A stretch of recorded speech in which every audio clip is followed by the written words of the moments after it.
March મહિનામાં ઘણા ભાગમાં તો ચોમાસા જેવો માહોલ સર્જાશે. તો તારીખ 18મીથી એક મજબૂત પશ્ચિમ વિક્ષોભ આવવાની શક્યતા રહેશે. 18, 19 અને 20 તારીખ દરમિયાન છે ક્યાંક ને ક્યાંક રાજ્યમાં વરસાદની જે શક્યતાઓ છે તે રહેલી છે.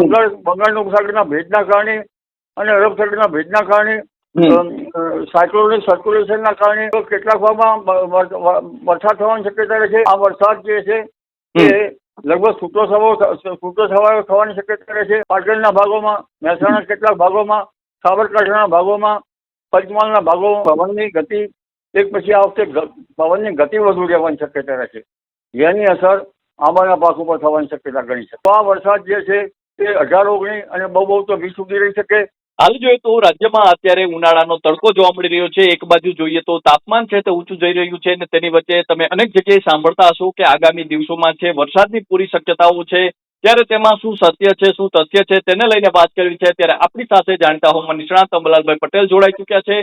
તેમની સાથે જ સીધી વાત કરીએ વાત ગુજરાતી પર. દાદા, વાત ગુજરાતીમાં આપનું ખૂબ ખૂબ સ્વાગત કરું છું. આભાર આપનો. વાત ગુજરાતીમાં. જી દાદા, શું કહેશો કે અત્યારે જે વરસાદ અત્યારે આપણે જોઈએ તો એક બાજુ તડકો છે અને ગરમી અત્યારે જોવા મળી રહી છે, તેની વચ્ચે ફરી માવઠાના મારના એંધાણ જે અત્યારે આપણે સમાચાર સાંભળી રહ્યા છે, તો તેમાં કેટલું સત્ય છે અને કેટલું તથ્ય છે? હમણાં દેશના ઉત્તરીય પર્વતીય પ્રદેશોમાં પશ્ચિમ વિક્ષોભ આવ્યા કરે છે, પરંતુ તારીખ 18મીથી એક મજબૂત પશ્ચિમ વિક્ષોભ આવવાની શક્યતા રહેશે. એ પશ્ચિમ વિક્ષોભની અસર છેક પાકિસ્તાનના ભાગ ને કચ્છના ભાગો સુધી આવવાની શક્યતા રહેશે. દેશના ઉત્તરીય પર્વતીય પ્રદેશોમાં પશ્ચિમ વિક્ષોભ રહેવાની શક્યતા રહેશે. જેના લીધે દેશના ઉત્તરીય પર્વતીય પ્રદેશોમાં હિમવર્ષા અને લગભગ કેટલાક ભાગમાં વરસાદ થવાની શક્યતા રહેશે. હવે ધીરે ધીરે પ્રી મોન્સૂન એક્ટિવિટી શરૂ થવાની શક્યતા રહેશે. પણ ઉલ્લેખનીય છે કે પૂર્વ ભારતના ભાગોમાં ભારે વરસાદ થવાની શક્યતા રહેશે. પૂર્વ ભારતના ભાગોમાં 300 થી 400 mm વરસાદ થવાની શક્યતા રહેશે. હમણાં કોઈ સિસ્ટમ સક્રિય નથી, છતાં બંગાળના ઉપસાગરના ભેજના કારણે અને અરબ સાગરના ભેજના કારણે સાયક્લોનિક સર્ક્યુલેશનના કારણે લગભગ આ પશ્ચિમ વિક્ષોભની અસર ઉત્તર ગુજરાતના ભાગોમાં, પાટણના ભાગોમાં, મહેસાણા કેટલાક ભાગોમાં, સાબરકાંઠાના ભાગોમાં, પંચમહાલના ભાગોમાં અને વડોદરાના ભાગો સુધી થવાની શક્યતા રહેશે. દક્ષિણ ગુજરાતના ભાગોમાં થવાની શક્યતા રહેશે. સૌરાષ્ટ્રના કોઈ ભાગોમાં થવાની શક્યતા રહેશે અને જેના કારણે હળવો વરસાદ થવાની શક્યતા રહેશે. ખાસ કરીને મધ્ય ગુજરાતનું હવામાનમાં પણ પલટો આવવાની શક્યતા રહેશે. દાદા, શું કહેશો કે આ વરસાદ જે આવશે તે કેવો હશે? મધ્યમ વરસાદ હશે કે પછી છૂટો છવાયો વરસાદ હશે? આ વરસાદ જે છે એ લગભગ છૂટો છવાયો થવાની શક્યતા રહેશે. પરંતુ દેશના મહદ ભાગોમાં વરસાદની શક્યતા રહેતા માર્ચ મહિનામાં ઘણા ભાગમાં તો ચોમાસા જેવો માહોલ સર્જાશે.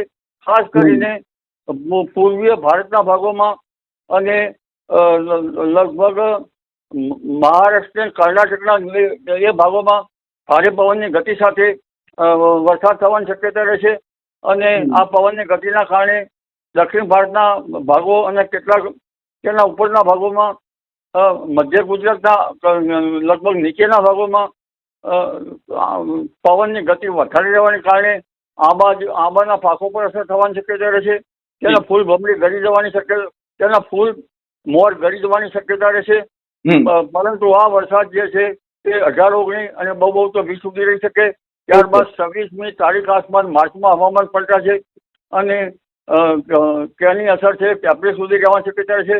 એટલે એપ્રિલ અને મે માસમાં પણ લગભગ પ્રી મોન્સૂન એક્ટિવિટીનો વરસાદ થવાની શક્યતા રહેશે. જી તો દાદા, જે રીતે વાત કરી છે કે 18, 19 અને 20 તારીખ દરમિયાન છે ક્યાંક ને ક્યાંક રાજ્યમાં વરસાદની જે શક્યતાઓ છે તે રહેલી છે. માર્ચ માસમાં જે ચોમાસું જામે તે પ્રકારની શક્યતાઓ વ્યક્ત કરવામાં આવી રહી છે.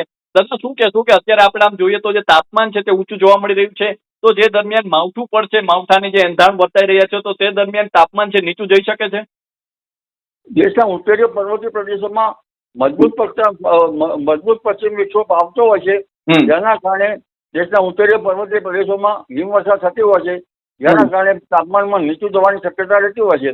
એટલે તાપમાન 18, 19, 20માં તાપમાન ઊંચું રહેવા છતાં આ વરસાદના કારણે તાપમાનમાં કંઈક ઘટાડો થવાની શક્યતા રહેશે.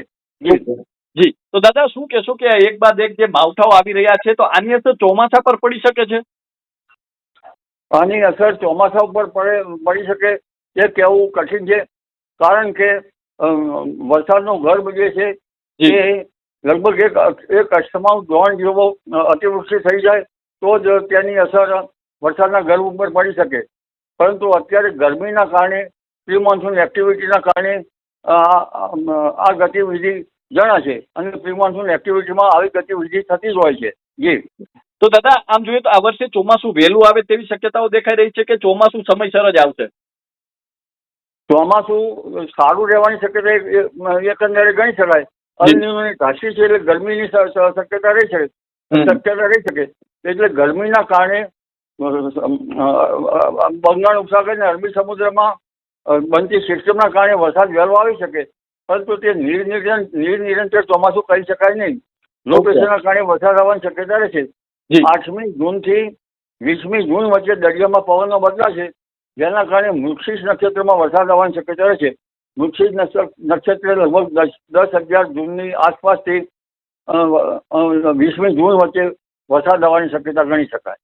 જી દાદા આમ જોઈએ તો ખેડૂતો છે તે આગાહી ઉપર વધારે આધાર રાખતા હોય છે, કારણ કે ખેડૂતોએ છે પોતાનો પાક વાવ્યો હોય છે અને અત્યારે ખેડૂતોએ પોતાનો ઉનાળુ પાક વાવ્યો છે અને એમાં પણ ખાસ કરીને જોઈએ તો કેરીનો પાક ખેડૂતોએ વાવ્યો છે. સૌરાષ્ટ્રના અનેક એવા વિસ્તારો છે, જુનાગઢ હોય, કચ્છ હોય કે પછી આપણે જે ભાવનગરના વિસ્તારના જે આપણે જોઈએ કેરીના પાક હોય છે, તો કેરીના પાકને આ માવઠાની અસર થશે?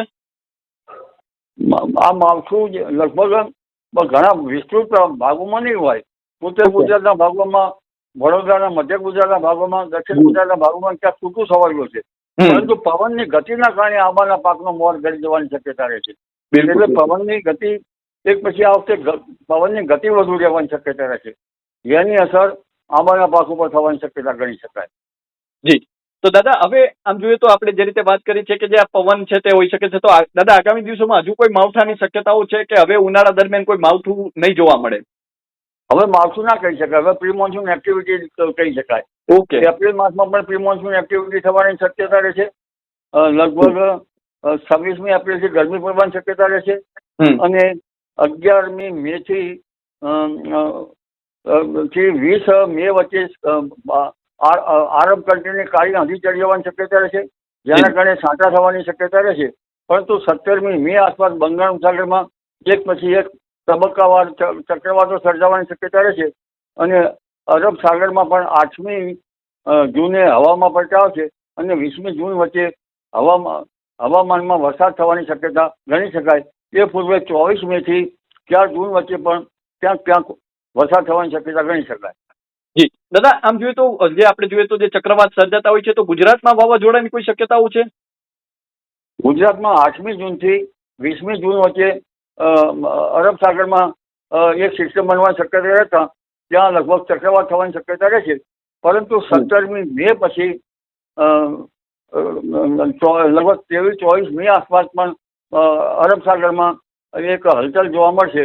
પરંતુ આ હલચલ જે છે એ 8મી જૂન બાદ એમાં સક્રિયતા વધી શકે અને 20મી જૂન સુધીમાં કંઈક અંશે ચક્રવાત થવાની શક્યતા રહે, પણ ચક્રવાત કેવો હોઈ શકે એ સમયે ખબર પડે.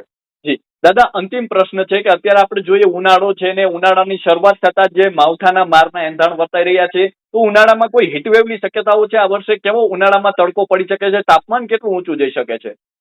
અલ્નિનોની ઘાસડીના કારણે 26મી એપ્રિલ બાદ જો મોસમમાં પરિવર્તન થાય તો ટેમ્પરેચર ઘટશે, પણ 43 ડિગ્રી 43 ડિગ્રી સેલ્સિયસ જેવું 26મી એપ્રિલ બાદ જવાની શક્યતા રહેશે અને 11 મે આસપાસ લગભગ 45 ડિગ્રી સેલ્સિયસ આસપાસ જેવું થવાની શક્યતા રહેશે. એટલે 26મી એપ્રિલથી મે માસમાં એક પછી એક આવતા પ્રી મોન્સૂન એક્ટિવિટીના કારણે ટેમ્પરેચર ઘટી શકે, પણ જેવું પ્રી મોન્સૂન એક્ટિવિટી જતી રહે એટલે લગભગ 45 ડિગ્રી સેલ્સિયસ આસપાસનું મહત્તમ ઉષ્ણતામાન જઈ શકે. જી જી. તો દાદા અમારી સાથે જોડાવા બદલ અને આપનો કિંમતી સમય આપવા બદલ ખૂબ ખૂબ આભાર. તો આ હતા ગુજરાતના જાણીતા હવામાન નિષ્ણાત અમરલાલભાઈ પટેલ અને તેમણે જે રીતે આગાહી વ્યક્ત કરી છે કે આગામી 18, 19 અને 20 તારીખ દરમિયાન ક્યાંક ને ક્યાંક રાજ્યમાં છે તે માવઠાના મારના એંધાણ છે. રાજ્યના અનેક વિસ્તારો છે ત્યાં માવઠાનો વરસાદ પડી શકે છે, પરંતુ આ વરસાદ છે તે હળવા ઝાપટા રૂપે પડી શકે છે અને સાથે જ જોઈએ તો ઉનાળામાં હીટવેવની શક્યતાઓને લઈને પણ તેમણે આગાહી વ્યક્ત કરી છે અને સાથે જ આવનારું ચોમાસું છે ક્યારે શરૂ થશે, ચોમાસા દરમિયાન કેવો વરસાદ રહેશે તેને લઈને પણ દાદાએ વાત કરી છે અને આ સાથે જ અત્યારે જે કેરીના પાકો જે ખેડૂતોએ વાવ્યા છે તેને કેટલી અસર થશે તેને લઈને પણ દાદા આપણી સાથે વાત કરી છે. તો અત્યારે બસ આટલું જ. ફરી મળતા રહીશું વાત ગુજરાતી પર.